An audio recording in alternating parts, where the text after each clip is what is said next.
विराज नावाचा एक श्रीमंत मुलगा होता. तो एका गरीब मुलीच्या प्रेमात पडला. त्या मुलीचे नाव श्रेया होते. श्रेया विराजच्या कॉलेजमध्ये त्याच्या वर्गातच होती. श्रेया गरीब घरची असली तरी खूप हुशार, होतकरू आणि अगदी साधी सुंदर मुलगी होती. याचमुळे विराज तिच्यावर भाळला होता. कॉलेजच्या अगदी पहिल्या दिवसापासूनच ती त्याला आवडू लागली होती. पण तिच्यासोबत बोलण्याची त्याची हिंमत होत नव्हती. रोज अगदी लवकरच तो कॉलेजमध्ये येत होता आणि गेटमध्ये थांबून तिची वाट पाहत होता. तो रोज तिला बघत होता, तेही अगदी लपून छपूनच. ही लपाछपी बरेच दिवस चालू होती. आता कॉलेजचं शेवटचं वर्ष सुरू झालं. विराजच्या मनाची घालमेल सुरू झाली. यावर्षी तिला आपल्या मनातले बोलायलाच हवे, नाहीतर सगळेच व्यर्थ असे त्याला वाटू लागले. मग आता काय करावे? एके दिवशी विराजने हिंमत करून श्रेयाला प्रपोज करून सांगितले की त्याचे तिच्यावर खूप प्रेम आहे आणि त्याला तिच्याशी लग्न करायचे आहे. श्रेयालाही विराज पहिल्या दिवसापासून आवडत होता, पण ती त्याच्या पुढाकाराची वाट पाहत होती. म्हणूनच फारसे आडेवेडे न घेता तिने विराजच्या प्रेमाला होकार दिला. त्या दिवसापासून दोघांचे एकत्र फिरणे चालू झाले. दोघेही एकमेकांमध्ये अगदी गुंतून गेले होते. एकमेकांच्या सहवासात आनंदी होते. थोड्या दिवसांनी दोघांचे कॉलेज संपले. श्रेयाला एका कंपनीमध्ये अकाउंटंट म्हणून जॉब लागला, तर विराज एका मोठ्या मार्केटिंग कंपनीत ज्युनियर मार्केटिंग मॅनेजर म्हणून रुजू झाला. दोघांनाही त्यांच्या मनाप्रमाणे जॉब लागले होते. एके दिवशी दोघांनी आपापल्या घरी त्यांच्या प्रेमाबद्दल सांगितले. दोघांच्याही जाती आणि सामाजिक स्तर भिन्न होते. श्रेयाच्या घरून काही प्रॉब्लेम झाला नाही. उलट लोकांच्या घराचे उंबरठे न झिजवता विराजसारखा हुशार, कर्तबगार मुलगा जावई म्हणून मिळणार म्हणून श्रेयाच्या आईवडिलांना आनंदच झाला. पण विराजच्या घरून थोडा विरोध झाला. तो उच्चवर्णीय व श्रीमंत असल्यामुळे त्याचे आईवडील या लग्नाला राजी नव्हते. पण मी लग्न करेन तर श्रेयाशीच हे धोरण स्वीकारल्यामुळे त्याच्या घरच्यांनी लग्नासाठी होकार दिला. पुढे 2 महिन्यातच विराज आणि श्रेयाचे लग्न झाले. त्यांच्या प्रेमाचा विजय झाला. लग्न करून परक्या घरची श्रेया विराजच्या घरी आली आणि तिच्या सालस, सोशिक स्वभावामुळे त्या घरचीच होऊन गेली. सर्वांची मनापासून घेत असलेली काळजी, थकलेल्या सासूसासऱ्यांची सेवा, त्यांचे हवे नको बघणे, विराजला त्रास जास्त नको म्हणून घराची बिले भरण्यापासून, पाहुण्यांना सांभाळण्यापासून ते अगदी बाजार हाट करण्यापर्यंत सर्व कामे श्रेया अगदी आनंदाने व उत्साहाने करत होती. श्रेयाचा उत्साह वाखाणण्याजोगा होता. सासूसासऱ्यांच्या सेवेसाठी श्रेयाने आपला जॉबसुद्धा सोडला. आता श्रेया वाचून घरात कोणाचे पान देखील हलत नव्हते.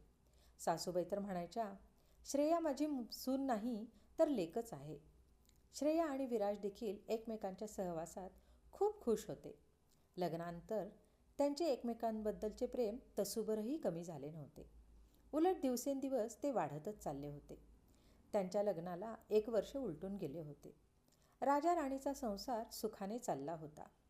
पण नियतीला त्यांचे सुख बघवले नाही. एके दिवशी श्रेया सकाळी झोपून उठली तर तिला तिच्या स्किनवर काही चट्टे उमटलेले दिसले. विराजने तिला तात्काळ स्किन स्पेशालिस्टकडे नेले. नंतर बरेच दिवस उपचार घेऊन देखील काही फरक पडला नाही. तेव्हा डॉक्टरांनी तिच्या स्किनच्या अजून काही चाचण्या केल्या.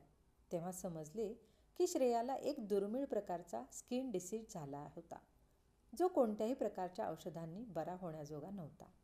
फक्त स्किनची शक्यतो जास्तीत जास्त काळजी घेणे हा एकच उपाय होता. त्यानंतर विराजने श्रेयाला अनेक डॉक्टरांना दाखवले, पण सगळ्यांचे म्हणणे एकच पडले की तिचा स्किन डिसीज बरा होण्याजोगा नव्हता. दिवसेंदिवस श्रेयाची हालत खराब होत गेली आणि स्किन सोलवटल्यासारखी दिसू लागली. तिच्या सुंदर साजेरे रूप जाऊन आता ती भयानक दिसू लागली होती. तिने भीतीपोटी स्वतःला औषध पाणी देखील सोडून दिले होते. पण विराजचे तिच्याबद्दलचे प्रेम कणभरही कमी झाले नव्हते.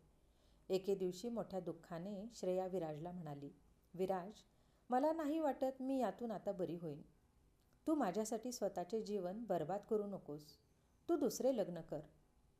अगं वेडी आहेस का तू? या अशा आजारपणामुळे बायकोला सोडतो का कुणी? तुला सोडून देण्यासाठी का हात धरला होता तुझा मी? आता कमीत कमी 7 जन्माशिवाय तुझी माझ्यापासून सुटका नाही. 7 जिएंगे 7 मरेंगे. विराज मोठ्या कष्टाने स्वतःचे अश्रू लपवत बोलला. आपल्यावर विराज या परिस्थितीत देखील अजूनही प्रेम करतो या विचाराने श्रेया भारावून गेली. तिला फार हुळहुळल्यासारखे झाले. पण ते काहीसे तिच्या मनावर ओझ्यासारखेही झाले. तिच्या आजारपणाचा, विद्रूपपणाचा तिच्या मनाला फार त्रास व्हायचा. पण यातून मार्ग कसा काढायचा ते मात्र तिला समजत नव्हते. एके दिवशी विराज ऑफिसच्या कामानिमित्त दुसऱ्या शहरात गेला होता. घरी परतत असताना त्याच्या कारला अपघात झाला. अपघातात दुर्दैवाने विराजची दृष्टी गेली. विराजच्या आईवडिलांवर आणि श्रेयावर दुःखाचा डोंगर कोसळला. पण विराजने मोठ्या धीराने सगळ्यांना समजावले. एकमेकांच्या सामंजस्याने आणि सहकार्याने आपण परत एकदा आपले जीवन नॉर्मल जगू शकतो याची खात्री पटवून दिली. हळूहळू सगळे पूर्वपदावर आले. श्रेया आणि विराज एकमेकांची खूप काळजी घेत होते. श्रेयाला तिच्या विद्रूपपणाची खंत होती खरी, पण आता विराज अंध असल्याने तिला स्वतःच्या दिसण्याबद्दल फारशी फिकीर राहिली नव्हती. अशीच 2 वर्षे गेली. काळाने परत आपला घाला घातला आणि एका छोट्याशा आजारपणाचे निमित्त होऊन श्रेयाचा अकाली मृत्यू झाला. पत्नीच्या मृत्यूनंतर विराज पूर्ण कोलमडून गेला. आतून अतोनात दुःखी झाला. त्याच्या आईवडिलांनी तर टाहो फोडला. आमची सोन्यासारखी सून गेली, आता आमच्या विराजचे कसे होणार? पूर्ण आयुष्य अंधारात कसा काढणार? विराजने आईवडिलांकडे पाहिले. एक दीर्घ श्वास घेतला आणि म्हणाला, आई बाबा, मी कधीच आंधळा नव्हतो, पण मी आंधळा असण्याचे नाटक केले. यासाठी की माझ्या श्रेयाला तिच्या आजारपणामुळे आणि कुरूपपणामुळे अपराधी वाटू नये. म्हणूनच इतकी वर्षे मी काहीही न बोलता आनंदात आंधळा बनून राहिलो. हे ऐकून आईबाबांच्या डोळ्यातून घळाघळा अश्रू वाहू लागले. त्यांच्या मनात संमिश्र भावना दाटून आल्या. श्रेया गेल्याचे दुःख तर होतेच, पण आपला मुलगा आंधळा नाही याचा आनंद झाला होता. आज त्यांच्या मुलाने सिद्ध करून दाखवले होते की प्रेम हे शरीराचे नव्हे तर 2 आत्म्याचे पवित्र मिलन असते. रसिक श्रोते हो, ही कथा तुम्हाला आवडली असेल तर लाईक करा, शेअर करा, सबस्क्राईब करा आणि एक गोड कमेंट द्यायला विसरू नका. जय श्रीराम.